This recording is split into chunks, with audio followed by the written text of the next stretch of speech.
Okay जी, M17 welcome to the second lecture of general anaesthetics.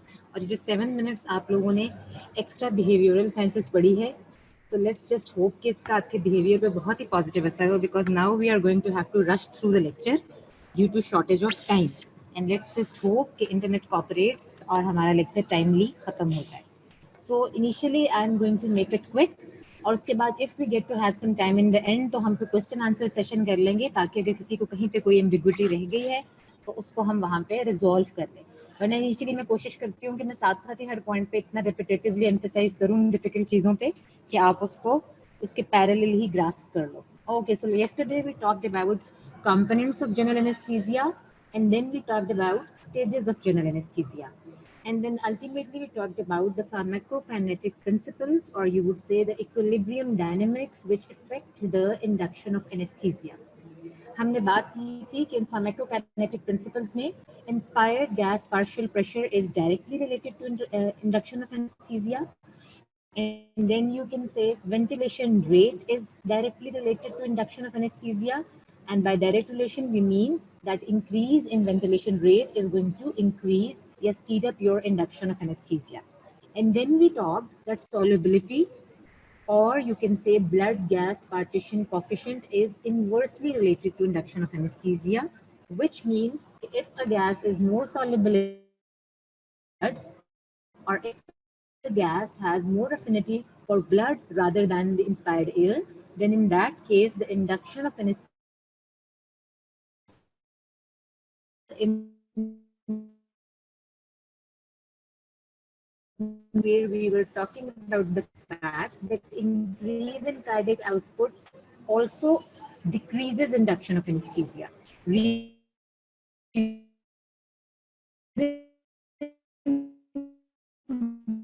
being,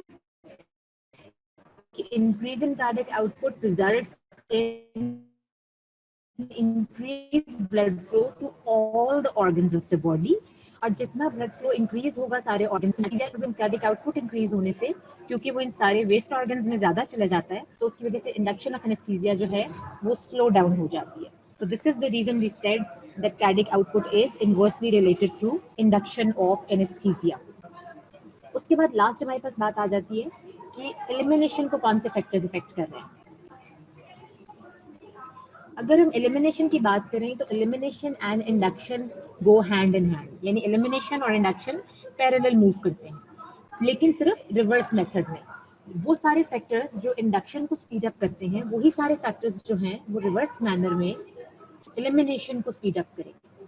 यानी inspired gas में अगर partial pressure ज़्यादा था तो इंडक्शन ज़्यादा हो रही थी. सिमिलरली जब हमने गैस को एलिमिनेट कराना है तो हमने इंस्पायर्ड एयर में एनेस्थेटिक की कॉन्सेंट्रेशन को रिड्यूस करना है. अब क्या होगा कि वो नेगेटिव प्रेशर चेंज होना शुरू हो जाएगा. जब नेगेटिव प्रेशर चेंज होना शुरू हो जाता है तो इसका मतलब है कि अब आपकी बॉडी में एनेस्थेटिक की कॉन्सेंट्रेशन ज़्यादा है, और आपके जो है इंस्पायर्ड गैस थी या जो वेंटिलेशन हो रही है, पेशेंट जो एयर इंस्पायर कर रहा है, उसमें एनेस्थेटिक की कॉन्सेंट्रेशन कम है. तो क्या होगा कि वही चीज़ जो पहले डिफ्यूज कर रही थी from inspired air to the body, अब वो from the body to inspired air diffuse करना शुरू कर देगी. और ये रिवर्स मैनर में यही सारे फैक्टर्स जो हैं ये एलिमिनेशन को इफेक्ट करना शुरू कर देंगे. तो आपने एलिमिनेशन में इन्हीं सारे फार्माकोकाइनेटिक प्रिंसिपल्स को रिवर्स कर देना है, और वो आपको उसी तरह से उनका रिलेशनशिप सेम रहेगा. डायरेक्ट रिलेशनशिप डायरेक्ट रहेगा, इनवर्स रिलेशनशिप इनवर्स रहेगा. सिर्फ जब हम इंक्रीज और डिक्रीज की बात करते हैं तो हम इंक्रीज और डिक्रीज का वर्ड जो है वो रिवर्स करना शुरू कर देंगे. इसलिए मैंने एलिमिनेशन में ये सारे पॉइंट्स जो हैं वो री एलैबोरेट या री लिस्ट नहीं किए. The only difference we have while we are talking about elimination from anesthesia, mind you that induction of anesthesia and elimination of anesthesia are equally important, क्योंकि you will never want कि हमने patient में anaesthesia induce तो कर दिया और अब वो वापस रिवर्स ना हो. पेशेंट को अनकॉन्शियस करना या बेहोश करना जितना इम्पोर्टेंट है, उतना ही ज़्यादा उसका एनेस्थीसिया से रिकवर होना भी इम्पोर्टेंट है. तो हम एनेस्थीसिया देते वक्त ये सारे फैक्टर्स जो हैं इनको माइंड में रखते हैं कि किस एनेस्थेटिक एजेंट से रिकवरी कितनी स्पीड अप होती है और किस एनेस्थेटिक एजेंट से रिकवर होने में पेशेंट को ज़्यादा टाइम लगता है, और उसके अकॉर्डिंगली ही हम फिर कॉन्सेंट्रेशन ऑफ एनेस्थेटिक एजेंट या कॉम्बिनेशन ऑफ एनेस्थेटिक एजेंट जो है उसको डिसाइड करते हैं. बट एलिमिनेशन में एक एडिशनल प्रॉपर्टी ये भी है कि बाकी सारी चीज़ें तो इंडक्शन की तरह ही चल रही हैं. एक एडिशनल प्रॉपर्टी ये है कि वो ड्रग्स जिनकी सॉलिबिलिटी ज़्यादा है और वो बाकी ऑर्गन्स में भी जा रही हैं, तो उनमें से कुछ ऐसे इनहेल्ड एनेस्थेटिक्स हैं which are metabolised by the liver. तो उसमें ये होगा कि कुछ परसेंटेज ऑफ ड्रग जो है वो लिवर मेटाबॉलिज्म के थ्रू, रीनल एक्सक्रीशन के थ्रू एक्सक्रीट आउट हो जाएगी। तो हम कहते हैं कि इन सर्टेन ड्रग्स की एलिमिनेशन जो है वो उसकी इंडक्शन रेट से ज़्यादा है, क्योंकि उसकी एलिमिनेशन सारी की सारी वाया लंग्स नहीं होगी। नॉर्मली वी अज्यूम कि अगर हमने इनहेलेशनल एजेंट को वाया लंग्स इनहेल करवाया है तो उसको एलिमिनेट भी हम सारा लंग्स के थ्रू ही कर रहे हैं, लेकिन जब बात एलिमिनेशन की आती है तो during elimination not only the lungs but other matters are also important है।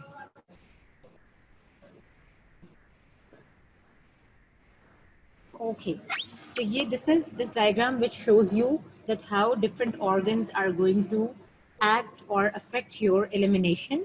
जिसमें आप देख रहे हो कि halothane is metabolized in the liver, due to which कुछ percentage इसकी metabolites के form में hepatic region से excrete out हो जाती है या eliminate हो जाती है. If you have given 100 molecules of halothane, तो reverse manners में अगर 50 जो हैं वो lungs के through ही eliminate हो रहे हैं, तो बाकी के 50 जो हैं वो liver से eliminate हो जाएंगे. Similarly, methoxyfluorine is metabolized in the liver and excreted via kidneys. तो इसमें भी methoxyfluorine के अगर आपने 100 molecules दिए हैं, तो elimination की process में half of those molecules would be eliminated via lungs, उसी reverse manner में, but some percentage is going to be excreted or metabolized by your liver and your kidney. Is that clear?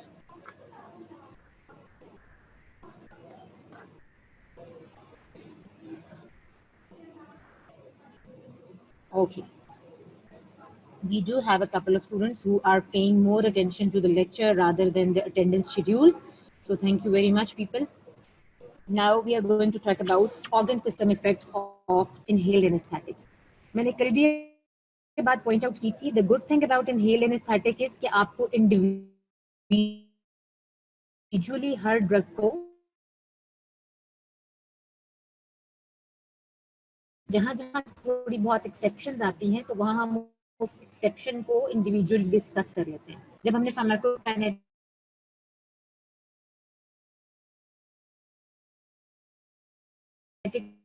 hopefully organ system effects general anaesthetics पे हमें SCQ important होती है, वो MCQ में उतनी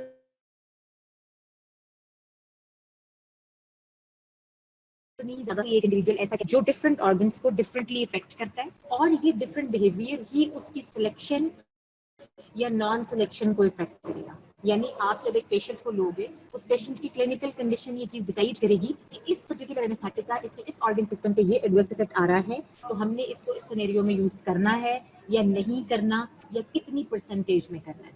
तो if we talk about CNS, तो generally CNS के ऊपर एनेस्थीसिया ही प्रोड्यूस हो रहा है, क्योंकि जितने भी मैकेनिज्म ऑफ एक्शंस की हम बात कर रहे हैं, ये सारा का सारा एक्ट कहाँ कर रहा है, आपके सीएनएस में जाकर.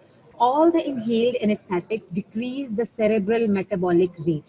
इसकी डेप्थ में आपने नहीं जाना, बस आपको ये पता होना चाहिए कि CMR जो है वो cerebral metabolic rate है, और आपको ये पता होना चाहिए कि जब cerebral metabolic rate decrease होता है तो CNS में blood flow decrease होता है. I repeat that decrease in cerebral metabolic rate means that there is going to be a decreased cerebral blood flow. या आप ये कह सकते हो कि relative vasoconstriction हो जाती है आपकी cerebral vessels में. एक तरफ आपके इनहेल्ड एनेस्थेटिक्स, क्योंकि बहुत से ड्रग्स ड्यूअल बिहेवियर शो करते हैं, एक मेथड में वो सीएमआर को डिक्रीज करके वेजो कंस्ट्रक्शन कॉज कर रहा है, और दूसरे मैकेनिज्म के थ्रू वो डायरेक्टली सेरेब्रल ब्लड वेसल्स की वेजो डायलेशन कॉज कर रहा है. नाउ वी आर बॉदर्ड कि ये दोनों चीजें जब पैरेलल हो रही हैं तो सम टोटल क्या होगा, तो नेचुरली उसका सम टोटल क्या होगा कि एक नॉर्मल मैक वैल्यू के ऊपर, यानी अगर आपके ड्रग की जो भी मैक वैल्यूज हमने डिटरमिन कर ली हुई हैं, अगर वो 1 मैक वैल्यू है उस पर्टिकुलर ड्रग की, तो हम कहेंगे कि उस मैक वैल्यू के ऊपर आपकी वेजोडाइलेशन और वेजो कंस्ट्रिक्शन एक दूसरे को कैंसिल आउट कर देंगी, और आपके सेरेब्रल ब्लड फ्लो के ऊपर आपके एनेस्थेटिक का कोई इफेक्ट नहीं होगा. तो आपने यहाँ पे इस पूरे पैराग्राफ में जहाँ पे भी आपकी बुक पे दिया हुआ है, उसकी डेप्थ में कंफ्यूज होने की बजाय उसके टॉप पे बस ये बात नोटिस कर लेनी है कि हर एनेस्थेटिक अपनी नॉर्मल मैक वैल्यू के ऊपर सेरेब्रल ब्लड फ्लो को इफेक्ट नहीं करता. Vasoconstriction and vasodilation cancel out each other, and there is minimal effect on cerebral blood flow, at 1 MAC value. When I'm saying 1 MAC value, तो आप अपने table में जाओगे और देखोगे कि नाइट्रस ऑक्साइड की MAC वैल्यू 100 दी हुई है, मेथॉक्सीफ्लोरेन की फॉर एग्जांपल MAC वैल्यू 0.4% दी हुई है। 0.4% का मतलब है कि अगर आपने मेथॉक्सीफ्लोरेन इंस्पायर्ड एयर का 0.4% होगा तो हम कहेंगे कि ये मेथॉक्सीफ्लोरेन का 1 MAC है। सिमिलरली अगर नाइट्रस ऑक्साइड 100% आप इनहेल करवा रहे हो तो हम कहेंगे कि ये नाइट्रस ऑक्साइड का 1 MAC वैल्यू है।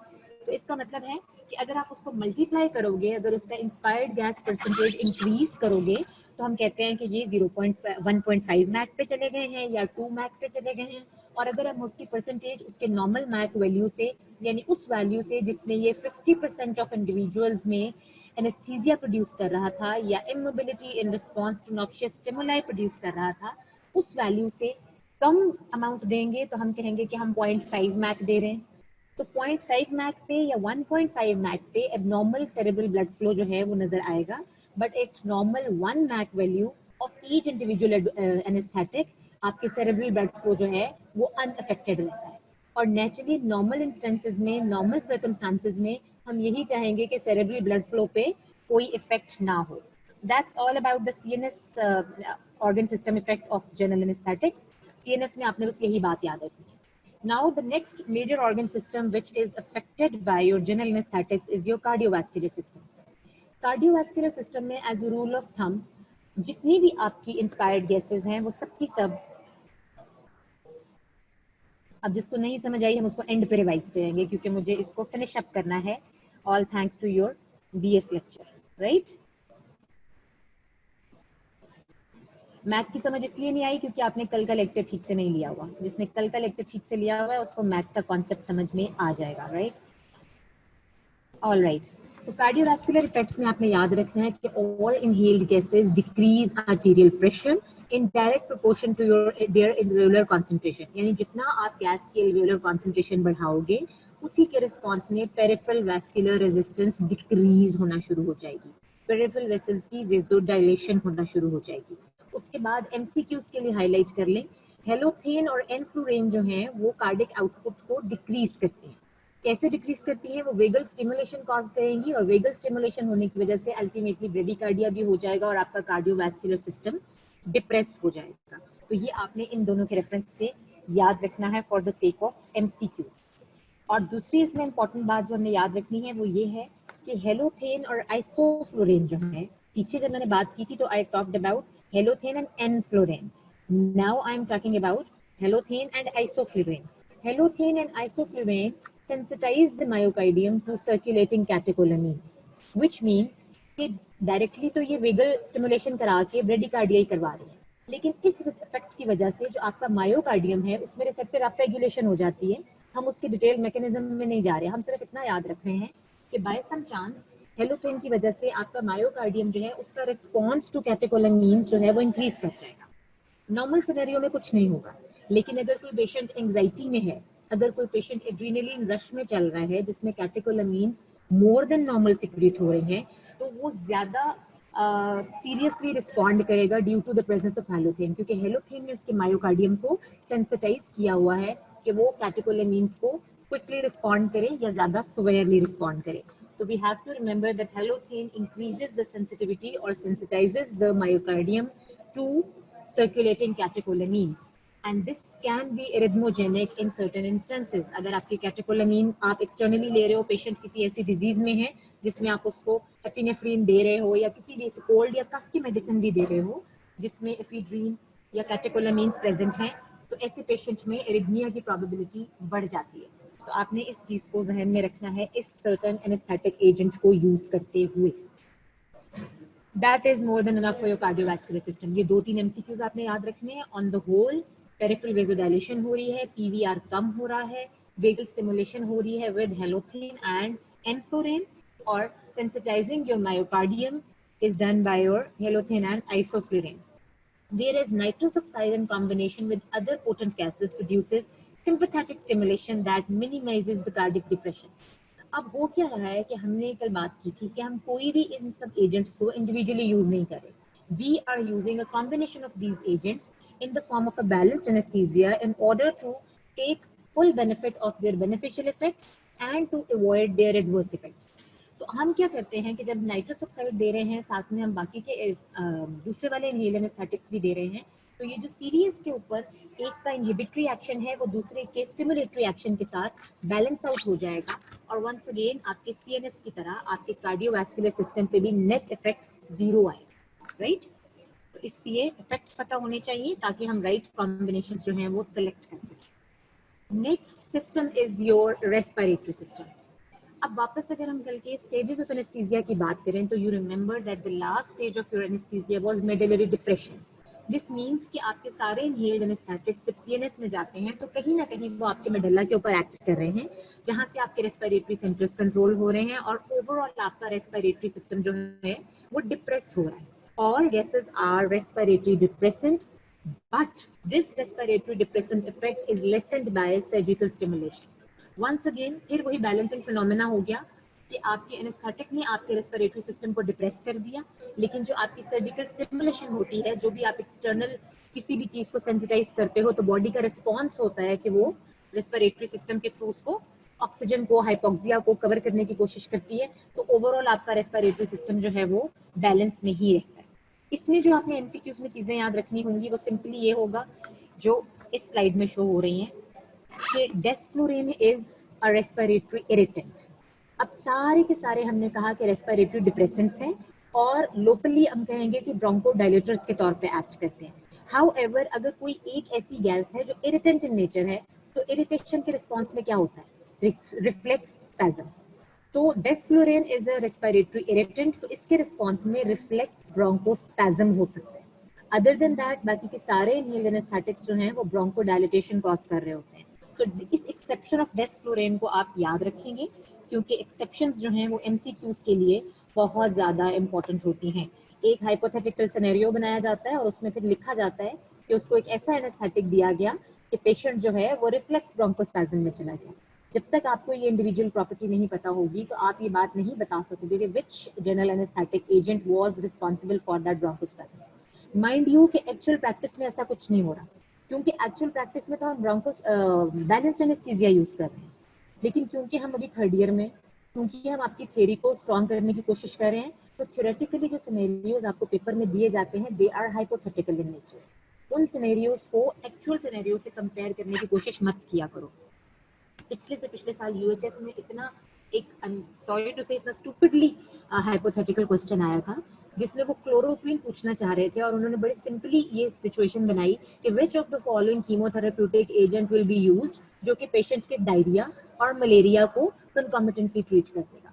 अब क्लिनिकल प्रैक्टिस में कहीं पर भी क्लोरोक्विन डायरिया की मैनेजमेंट के लिए यूज नहीं होता, और अगर क्लिनिकली आपके पास पेशेंट आएगा तो आप कभी भी मलेरिया के पेशेंट्स में ये नहीं कहोगे कि यार इसका डायरिया क्लोरोक्विन से ऑटोमेटिकली रिजॉल्व हो जाएगा। आप डायरिया को रिजॉल्व करने के लिए कोई ना कोई एंटीकोलिनर्जिक या फिर मेट्रोनिडाजोल, फ्लैजेल कुछ इसके साथ इंडिविजुअली दोगे। तो एक्चुअल सिनेरियो में ये क्वेश्चन बिल्कुल गलत था, लेकिन हाइपोथेटिकल सिनेरियो में इसलिए इस तरह का क्वेश्चन प्रपोज किया गया क्योंकि उनका एम ये था आपसे पूछने का कि वो कौन सी ऐसी ड्रग है जिसके अंदर ये दोनों कैरेक्टरिस्टिक्स जो हैं वो प्रेजेंट है।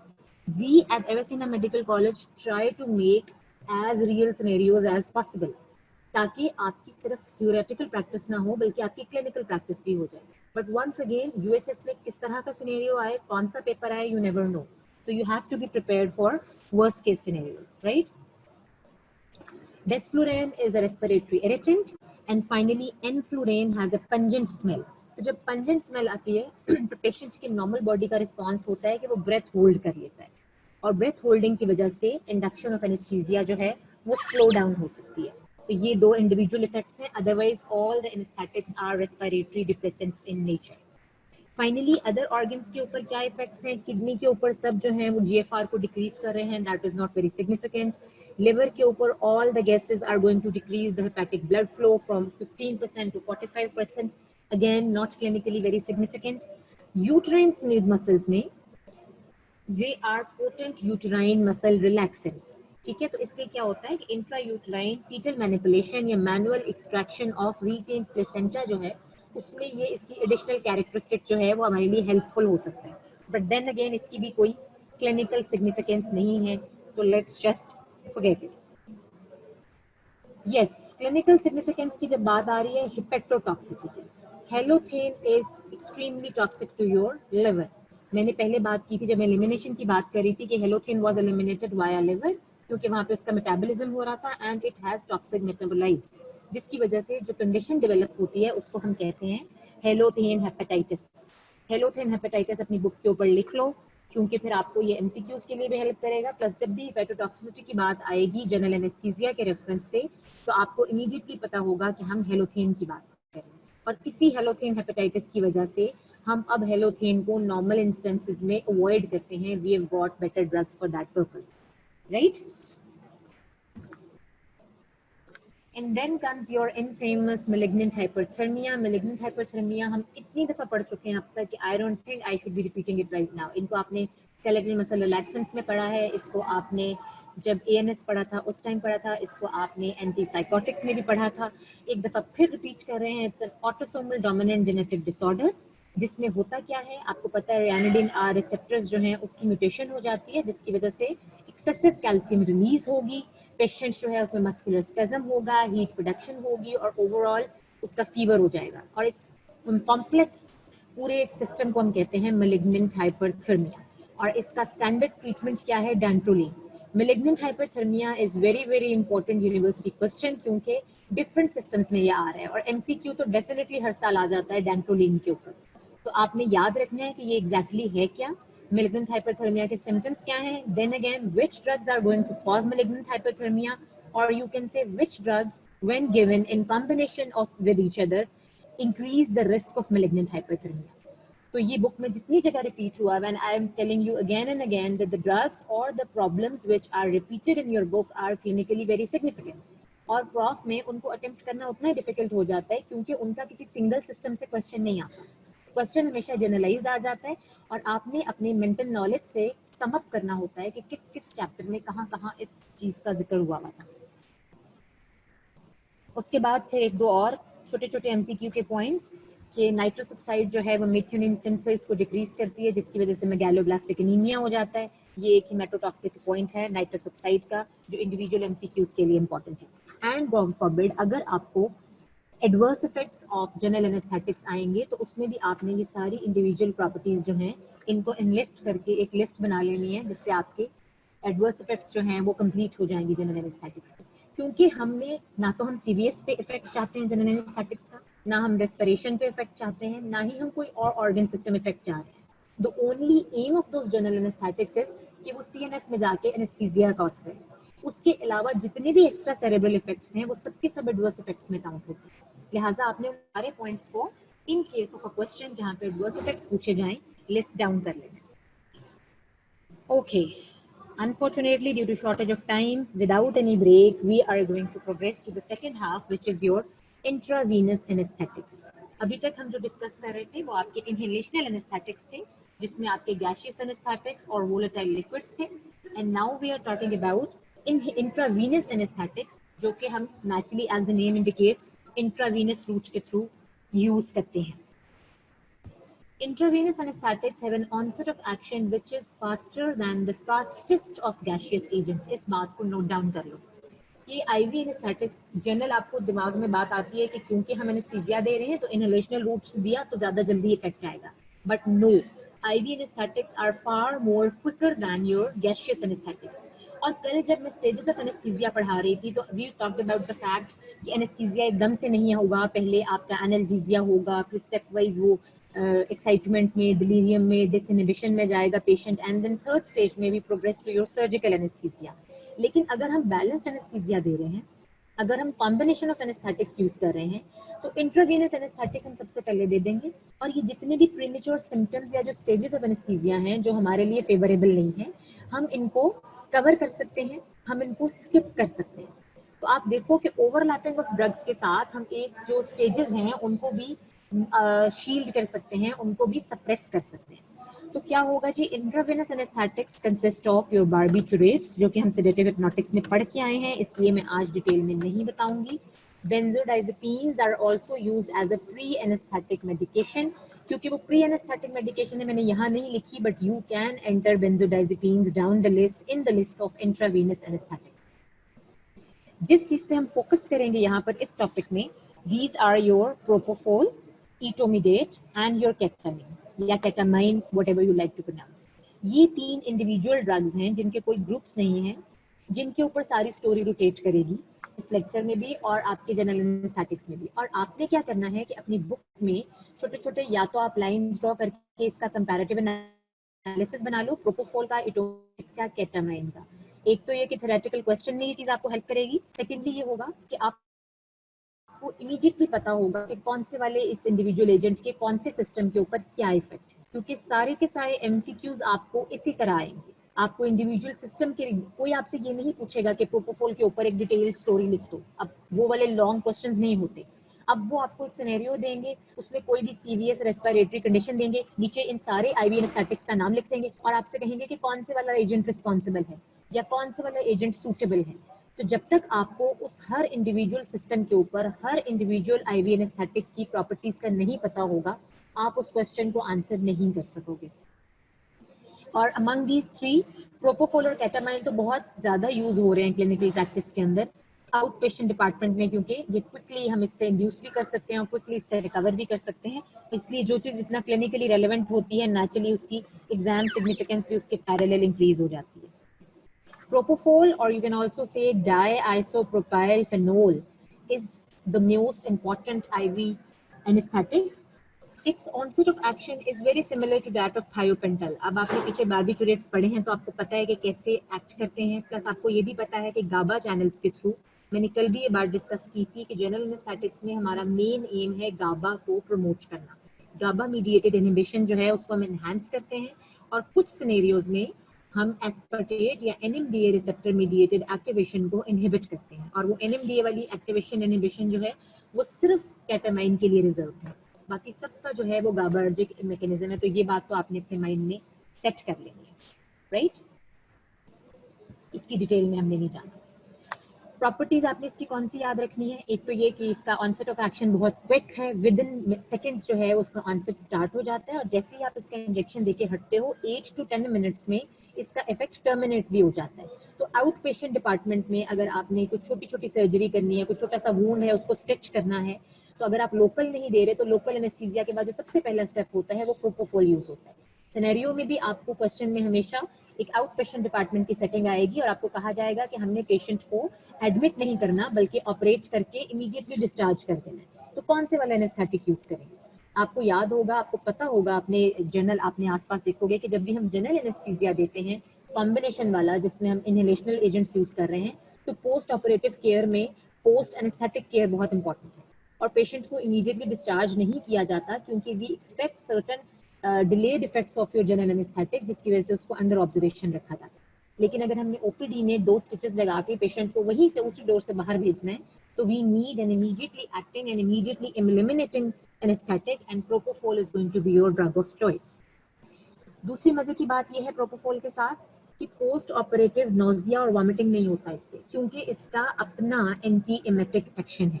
तो हम कहते हैं कि इसमें एक एडिशनल प्रॉपर्टी है that it is anti emetic in nature, और ये चीज हमें हेल्प करती है कि जो सर्जरी के साथ रिलेटेड वॉमिटिंग और नोजिया है वो ऑटोमेटिकली सप्रेस हो जाएगा अगर हम प्रोपोफोल यूज कर रहे हैं। इसके अलावा जो चीज आपने नोटिस डाउन करनी है, जो आपने इसके चैप्टर के अपनी प्रोपोफोल की हेडिंग के टॉप पे लिखनी है कि आईवी एजेंट्स में, मैंने कल भी ये बात रिपीट की थी कि हर एजेंट हर कंपोनेंट ऑफ एनेस्थीसिया को कवर नहीं करता। कुछ एजेंट्स एनाल्जेसिया कॉज करते हैं, कुछ सिर्फ एमनीजिया कॉज करते हैं और कुछ डायरेक्टली हिप्नोसिस या लॉस ऑफ कॉन्शियसनेस कॉज कर देते हैं। तो propofol is one of the agents जिससे एनाल्जेसिया नहीं होता, ये पेन सेंटर को कुछ नहीं करता, ये पेन ट्रांसमिशन को बिल्कुल इफेक्ट नहीं करता, ये डायरेक्टली जाकर स्लीप इंड्यूस कर देता है। और जब नेचुरली पेशेंट स्लीप में होगा तो उसको पेन का कोई इतना ज्यादा पता नहीं चलेगा और उसमें एमनीजिया भी ऑटोमेटिकली हो जाएगा। इसलिए there is severe pain on injection site, और आप इसके टॉप पे लिखोगे that it does not produce analgesia, क्योंकि हमारे माइंड में हर वक्त ये बात चलती रहती है बाय डिफॉल्ट कि हर एनेस्थेटिक में एनाल्जेसिक भी होना है। तो इस तरह की चीज को पॉइंट आउट करना बहुत इंपॉर्टेंट है। मैकेनिज्म में आपको बता चुकी हूँ, गाबा के थ्रू है, recovery is complete within 8 to 10 minutes and there is no hangover. मैंने कहा कि इनहेलेशनल एजेंट्स के साथ post surgical post operative anaesthetic care होती है क्योंकि पेशेंट डिलीरियस होता है, हैंगओवर फेज में होता है, प्रोपोफोल में ऐसा कुछ नहीं होता.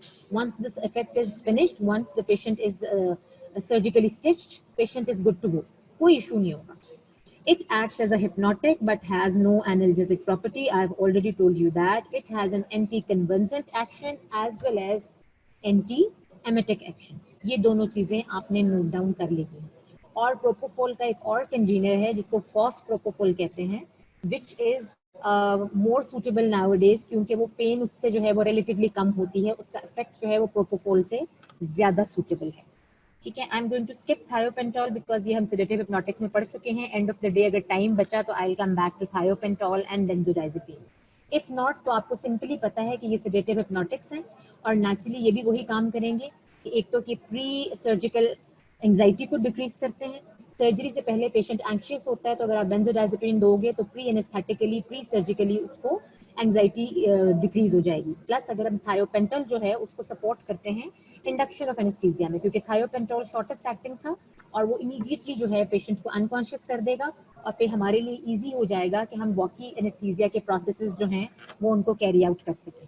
तो इसलिए ये इसका थोड़ा सा रोल है. डिटेल्स जो एनेस्थीसिया के रेफरेंस से आपसे बहुत ज्यादा नहीं पूछी जाती because we discuss these topics in detail in your sedative hypnotics. वहीं इसका मैकेनिज्म, इसके adverse effects and all those mechanism and adverse effects apply here. There is nothing new. वहां पे जब हमने क्लिनिकल यूजेस पढ़ी थी तो हमने पढ़ा होगा आप लोगों ने कि इसकी क्लिनिकल यूजेस में सर्जिकल एनेस्थीसिया भी था, right? I am now jumping to the next important intravenous individual agent which is your etomidate. Etomidate जो है it causes minimum cardiovascular and respiratory depression. Unfortunately propofol जो है वो cardiovascular और respiratory depression cause कर रहा था. नॉर्मल सिनेरियो में ये कार्डियोवैस्कुलर और रेस्पिरेटरी डिप्रेशन जो है ये हमें कुछ नहीं देती. ये देखो प्रोपोफोल की स्लाइड मैंने दोबारा लगाई है. It has strong negative inotropic effect which causes a marked decrease in blood pressure and also it's a respiratory depression. Normal scenarios में ये दोनों decreased cardiovascular effect and decrease respiratory effect हमें बहुत ज्यादा इफेक्ट नहीं करते, लेकिन आपने लिखना जरूर है इसके साथ. हाँ, अगर कोई स्पेसिफिक पेशेंट है जिसमें ऑलरेडी कार्डियोवैस्कुलर रिजर्व कम है, जैसे कि ओल्ड एज में होता है, या अगर कोई ऐसा पेशेंट है जिसकी ऑलरेडी रेस्पिरेटरी सिस्टम इफेक्टेड है, जिसको सीओपीडी हुआ है या कोई और इशू चल रहा है, तो उसमें ये जो छोटा सा भी चेंज होगा ये हमारे लिए काफी मार्क्ड हो सकता है. तो उस इंडिविजुअल सिनेरियो के अंदर हम प्रोपोफोल को अवॉइड करते हैं. लेकिन जब हम एटोमिडेट की बात करेंगे तो etomidate causes minimal cardiovascular and respiratory depression, यानी रेस्पिरेटरी डिप्रेशन भी नहीं हो रही है, सीवीएस पे भी कोई इफेक्ट नहीं आ रहा है. तो अगर ऐसा कोई सिनेरियो होगा, अगर ऐसा कोई इंडिविजुअल पेशेंट होगा जिसके अंदर हम इन दोनों सिस्टम्स को टच नहीं करना चाह रहे, इफेक्ट नहीं करना चाह रहे, तो उस सिनेरियो में हम एटोमिडेट को कलेक्ट कर सकते हैं. क्लिनिकली मैंने मोनोड्रग के तौर पे एटोमिडेट को यूज करते हुए नहीं देखा. कॉम्बिनेशन में कहीं यूज हो जाए फेयर इनफ. प्रोपोफोल और ketamine as a monotherapy use हो रहे हैं माइनर सर्जिकल प्रोसीजर्स में, लेकिन एटोमिडेट का ऐसा कोई क्लिनिकल रेलेवेंस अभी तक नहीं मिला. रीजन क्या है जी? अच्छा, एटोमिडेट जो है it produces a rapid loss of consciousness. तो जस्ट लाइक प्रोपोफोल ये एनाल्जेसिया नहीं करा रहा, ये सिर्फ और सिर्फ हिप्नोसिस या एनेस्थीसिया करवा रहा है. डायरेक्ट एनेस्थीसिया है, नो एनाल्जेसिया, राइट? तो it causes a high incidence of pen eight injection site, myoclonus हो सकता है और पेशेंट में post operative nausea and vomiting भी हो रहा है. तो एक तरफ इसको थोड़ा सा फायदा हुआ सीवीएस और रेस्पिरेटरी सिस्टम पे इफेक्ट कम होने की वजह से, लेकिन उसके पैरेलल दूसरी तरफ क्या हो रहा है कि आप ये देख रहे हो कि पोस्ट ऑपरेटिव नोजिया और वॉमिटिंग जो है वो ज्यादा होना शुरू हो गई है. Similarly, आप देखोगे कि etomidate has an individual adverse effect where it causes adrenocortical suppression and a decrease in hydrocortisone. तो ये जो इसका एंडोक्रिनोलॉजी के ऊपर इफेक्ट आ रहा है, इस इफेक्ट को हम चेंज करने के लिए, इस इफेक्ट से हम बहुत ज़्यादा क्योंकि अफेक्ट होते हैं, तो हम इसको अवॉइड करने के लिए एटोमिडेट को नॉर्मल इंस्टेंसेस में अवॉइड करते हैं, क्योंकि हमारे endocrine adverse effects are never desirable, right? Mechanism of action of etomidate is very similar to that of propofol or you can say all the other anesthetic agents. तो उसमें कोई issue नहीं है, वही गाबा लाइक इफेक्ट आ रहा है. Mechanism में आपने बस एक चीज याद रखनी है. जब मैंने आपको कल list of mechanisms of actions बताए थे तो उस वक्त भी ये बात पॉइंट आउट की थी कि सिर्फ एक ही चीज आपने पॉइंटेड रखनी है, विच इज केटामाइन, जो कि NMDA रिसेप्टर को एंटागनाइज कर रही है. गाबा को सब लोग प्रमोट कर रहे हैं क्योंकि हमने इनहिबिशन को प्रमोट करवाना है. लेकिन NMDA रिसेप्टर्स जो हैं उनको इनहिबिट कर रहे हैं आपके जनरल एनेस्थेटिक्स में से केटामाइन, और यही एक इंडिविजुअल ड्रग है जिसका मैकेनिज्म स्पेशली पूछा जा सकता है। बाकी का सारा स्टोरी जो है वो डिफरेंट है। अच्छा जी, इटोमिडेट को अवॉइड करने का एक और reason, it is a potent cerebral vasoconstrictor. हम ये भी नहीं चाहते कि हमारा सेरेब्रल ब्लड फ्लो बहुत ज़्यादा इफेक्ट हो, तो ये वाली चीज़ भी इसको आप कह सकते हो, जब हम प्रोज एंड कॉन्स की बात करते हैं, जब हम प्रोस्पेक्ट्स और कॉन्सिक्वेंसेस की बात करते हैं, तो ये इसके कॉन्स में एक पॉइंट आ जाता है। अच्छा, इस तरह से भी क्वेश्चन आ सकता है, what are the pros and cons of etomidate, advantages और डिसएडवांटेजेस ऑफ इटोमिडेट। तो आप उसके डिसएडवांटेज में ये सारी बातें लिख दोगे। एंडोक्राइन यूजेस, एनाल्जेसिया प्रोड्यूस नहीं करता, ये इशू है, सेरेब्रल वेजोकंस्ट्रिक्टर है, post operative nausea vomiting cause करता है। ये सब वो चीज़ें हैं जो आपको एडवर्सली इफेक्ट करती हैं, इटोमिडेट की यूज़ को प्रिवेंट करती हैं। All right, any question since I have managed to save time?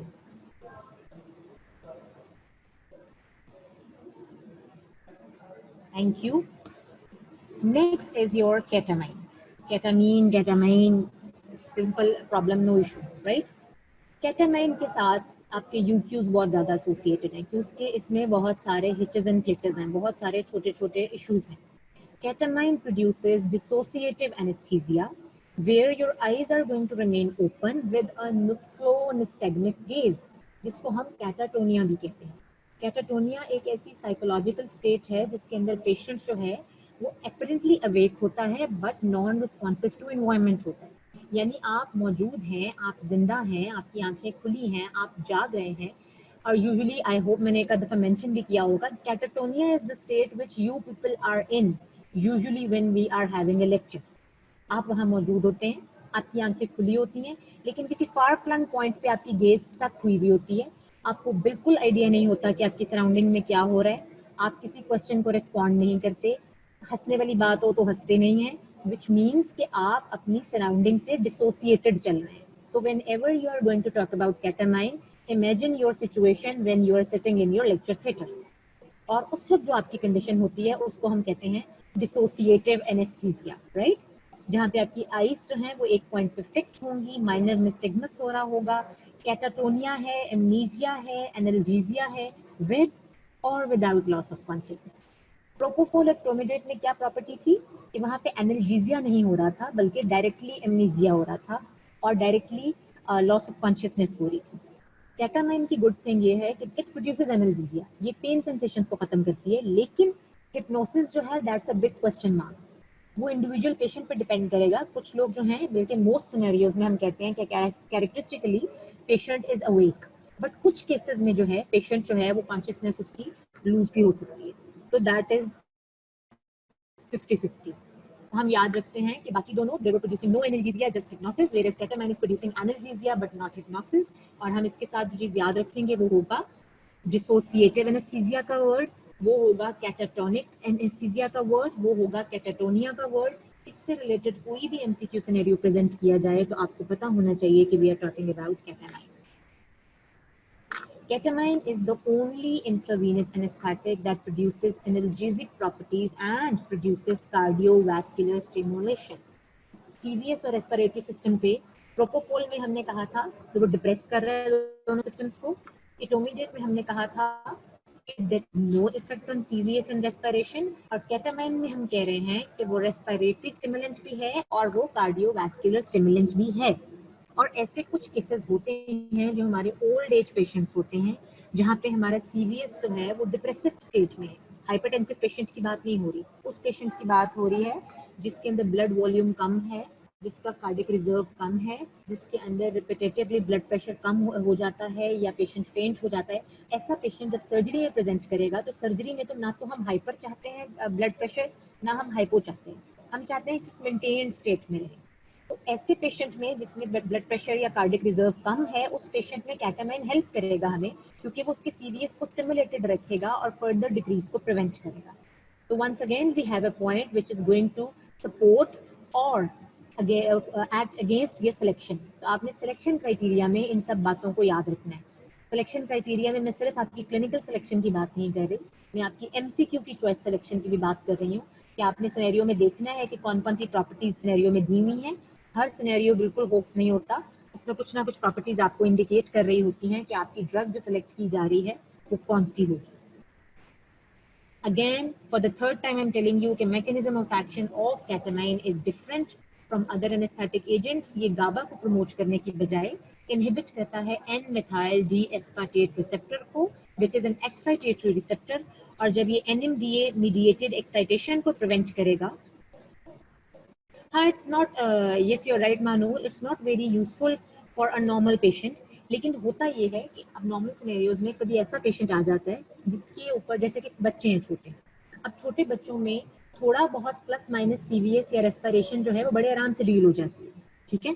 तो इसलिए हम नॉर्मल पेशेंट में भी एट टाइम्स केटामाइन यूज कर सकते हैं, क्योंकि हमें पता है कि अगर उसका कार्डियक स्टिमुलेशन भी हो जाएगी तो खुदा ना खास्ता पेशेंट एरिथमिया में नहीं चला जाएगा।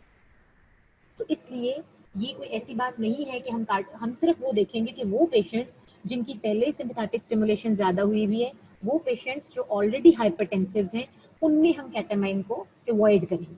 वो पेशेंट्स जिनका कार्डिक रिजर्व कम है, उसमें हम केटामाइन को सेलेक्ट करेंगे।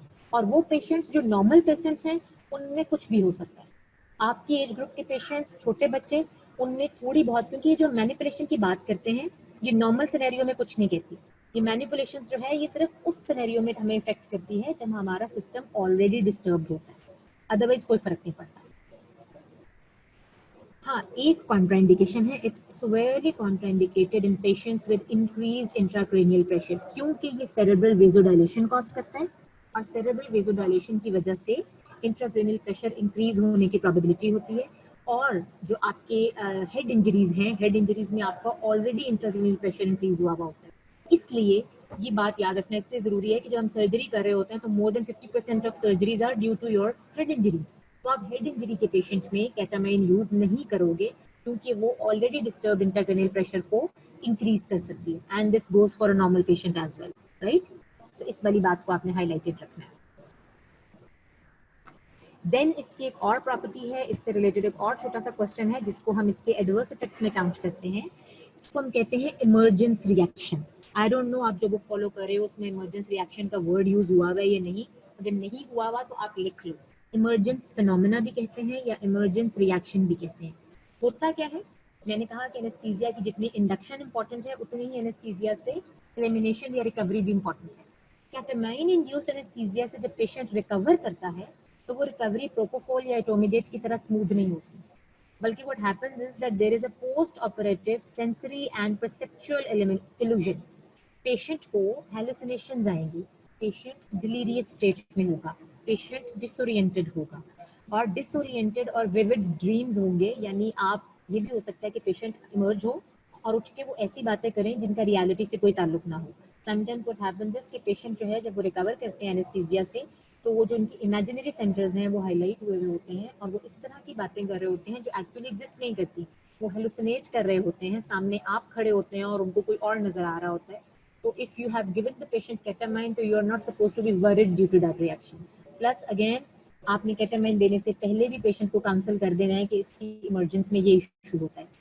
ये एक इशू है जो इसकी आउट पेशेंट डिपार्टमेंट यूज को थोड़ा सा अफेक्ट करता है या लिमिट करता है, पेशेंट रिकवर होते हुए किस तरह रिस्पॉन्ड करें। बट आपने इमरजेंसी रिएक्शन के एंड परसेप्चुअल इल्यूजन होगी, डिसोरिएंटेशन होगी, विविड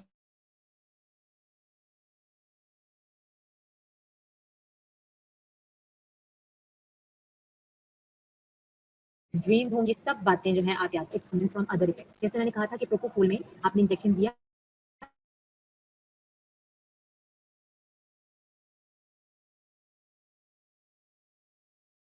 10 मिनट के बाद उसका इफेक्ट वियर ऑफ होगा and patient would be good to go, कोई मसला नहीं होगा। लेकिन केटामाइन में ऐसा है, इफेक्ट ऑफ सिम्टम्स प्रेजेंट करता है,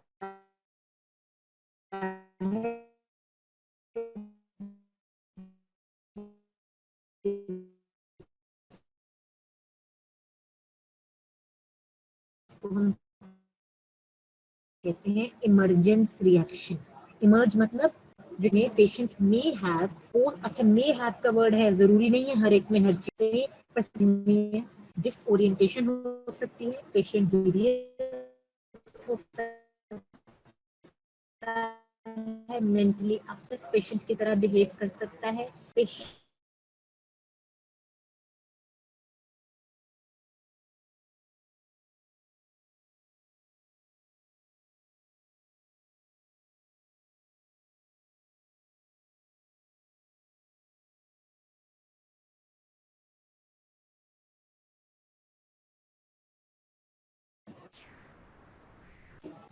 Okay, we lost connection for a second there. We were talking about emergence reaction of your ketamine, right? I hope I've made it quite clear.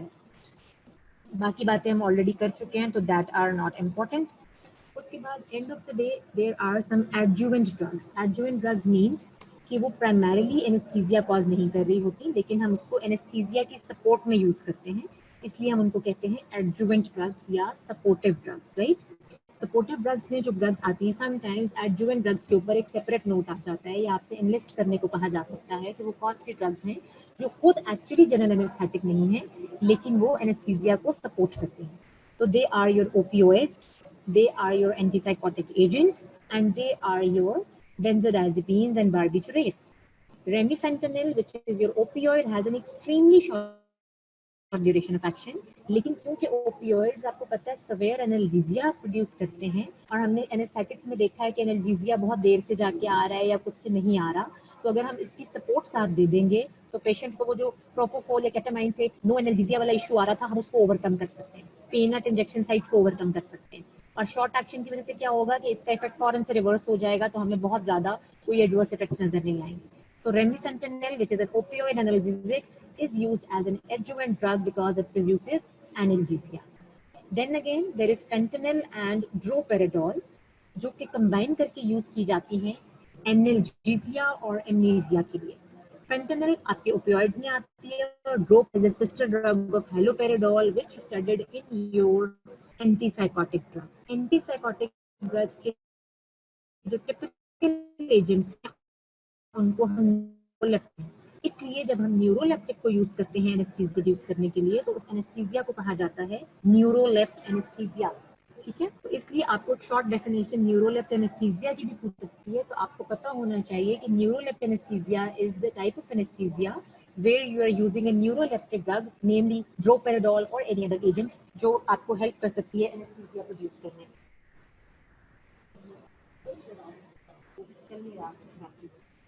And then there is your midazolam, जो कि आप sedative hypnotic drugs में पढ़ के आए हो, which is frequently given via intravenous route before induction, जिसको मैंने कहा था कि हम प्री एनेस्थेटिक मेडिकेशन के तौर पे यूज कर रहे हैं. Thank you. ठीक है, तो मिडाजोलैम क्या करेगी, वो प्री सर्जिकल एंजाइटी को हेल्प करेगी, और उसके बाद आपकी इंडक्शन ऑफ एनेस्थीसिया थोड़ी स्मूथ हो जाएगी. This sums up the topic of your general anaesthesia. And में हम थोड़ी सी बात करेंगे. इन द मीनवेल अगर कोई क्वेश्चन है तो आप पूछ सकते हैं, because I have another lecture at 12 o'clock, so I won't be here for a long time. ये है एक कंपैरिजन जिसमें हम mono anaesthesia versus modern balance anaesthesia compare कर रहे हैं.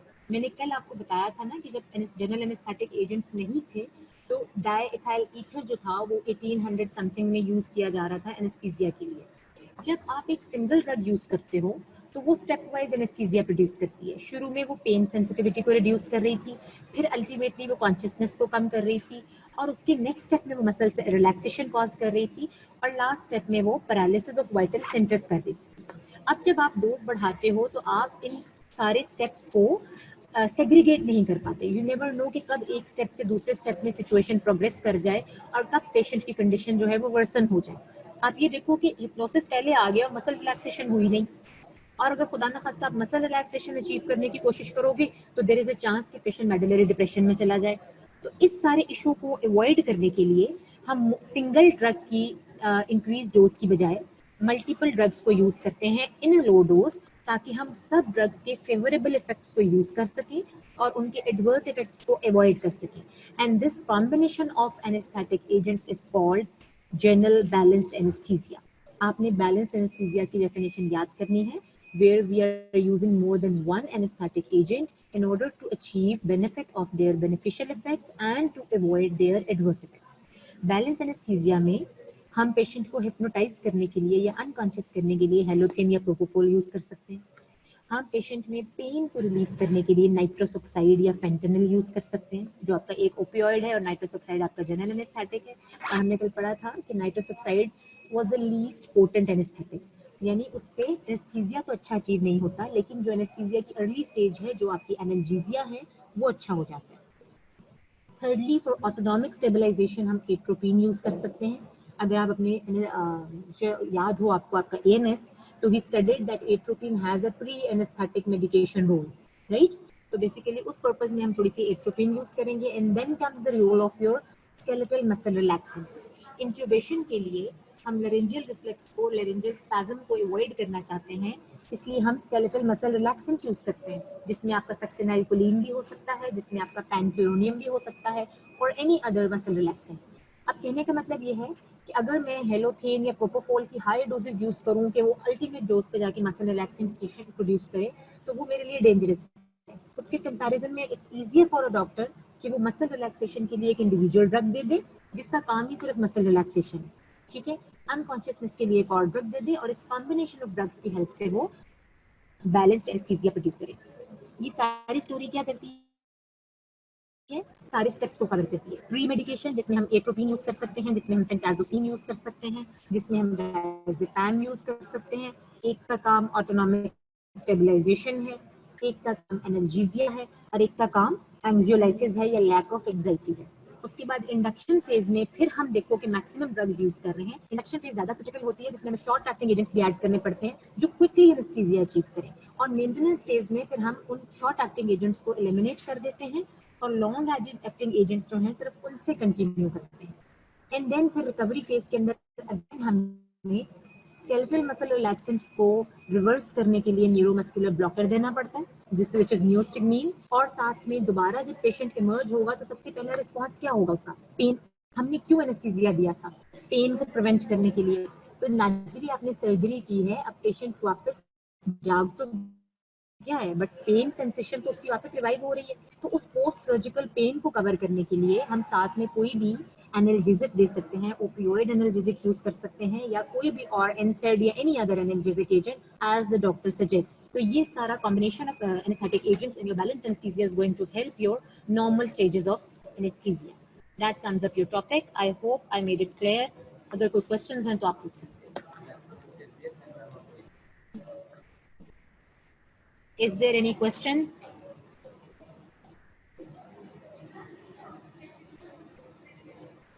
Thank you. Is the math wala student still there? Do I need to repeat math?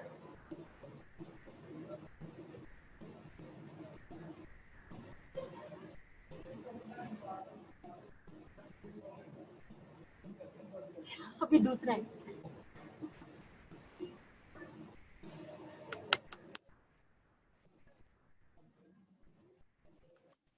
Okay ji, thank you very much. I think the math question student is not there.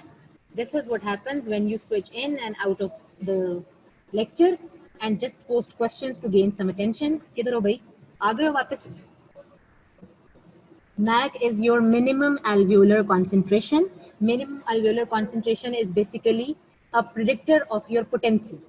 अगर हम potency को predict करने की बात कर रहे हैं, तो हम कह रहे हैं कि minimum alveolar concentration is the amount of drug which produces anesthesia in 50% of population. यानी हम वहां से ये डोज डिटरमिन करते हैं कि किस एनेस्थेटिक एजेंट की कितनी डोज से हमें 50% पॉपुलेशन में इफेक्ट मिलता है। जिस पेशेंट का या जिस ड्रग का मैक वैल्यू कम होगा, कम ड्रग से 50% पॉपुलेशन में एनेस्थीसिया अचीव हो जाएगा, हम कहेंगे कि ये ड्रग पोटेंट है। और जिस ड्रग का मैक वैल्यू ज्यादा होगा, इसका मतलब है कि ज्यादा ड्रग रिक्वायर्ड है एनेस्थीसिया अचीव करने के लिए इन योर 50% ऑफ पॉपुलेशन, तो हम कहेंगे कि इस ड्रग की पोटेंसी कम है। MAC reflects potency in an inverse relationship, right? और मैंने कहा था कि जब हमने कहा है कि कोई ड्रग 1 मैक पे दे रहे हैं, तो इसका मतलब है कि जो भी उसकी मैक वैल्यू, जैसे पोटेंसी कैलकुलेट की हुई होती है, मैक वैल्यू भी ऑलरेडी कैलकुलेटेड होती है। तो जो भी उसकी मैक वैल्यू कैलकुलेट हुई हुई है, हमने उतनी ही परसेंटेज अगर उस ड्रग की दी है, तो हम कहेंगे कि हमने इस ड्रग को 1 मैक पे दिया है। और अगर हम ये कह रहे हैं कि इस ड्रग की मैक वैल्यू 2 है और हम 4 दे रहे हैं, तो इसका मतलब है कि हमने उसको 2 टाइम्स मैक वैल्यू पे दिया है। अगर उस ड्रग का मैक वैल्यू 2 है और हम 1 दे रहे हैं, तो इसका मतलब है हमने उसको 0.5 टाइम्स ऑफ मैक वैल्यू दिया है। This is the concept of your MAC value, and when I'm saying 1 MAC and 0.5 MAC or 1.5 MAC, right? Thank you very much.